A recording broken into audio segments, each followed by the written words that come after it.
Bonsoir, bienvenue dans votre édition Pays catalan. Ce que l'on retiendra de ce mardi 12 septembre, comme dans 200 villes en France, c'est la forte mobilisation contre la loi travail dans les rues de Perpignan.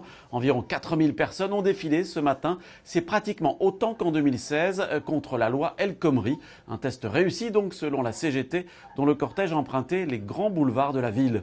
On retiendra également la présence de militants Force ouvrière. Au cœur de la manifestation, Andier Irosbert et Alain Sabatier. Les feignants sont dans la rue, Macron t'es foutu! Accrochez! Le ton est donné. Environ 4000 personnes ont battu le pavé ce matin dans les rues de Perpignan pour manifester contre la nouvelle réforme du Code du travail. Une première journée d'action aux allures de test lancée par la CGT. Journée test, moi j'aime pas ça, c'est une première étape en tout cas. Macron il s'en prend à 120 années de notre histoire sociale, qui a construit un code du travail dont la nature est de défendre les intérêts des salariés, leurs conditions de travail et de rémunération, etc.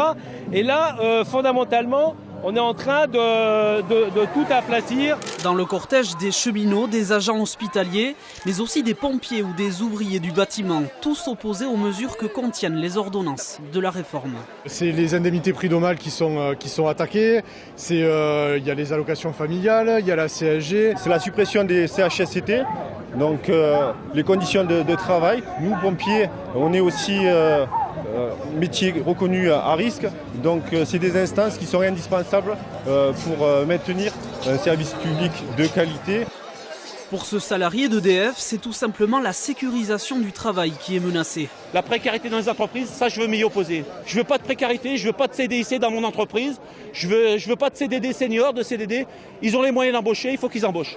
D'autres syndicats ont également défilé, FSU, Sud, Solidaire, mais aussi Force ouvrière qui, dans les Pyrénées-Orientales, a décidé de ne pas suivre les consignes de sa direction nationale.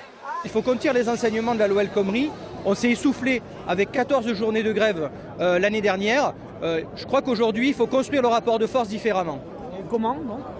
Bien en clair, il y a des points de blocage sur lesquels on peut peut-être être efficace.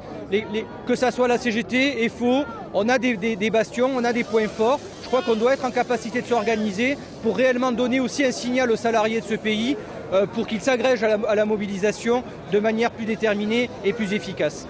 Une deuxième manifestation est d'ores et déjà prévue le 21 septembre.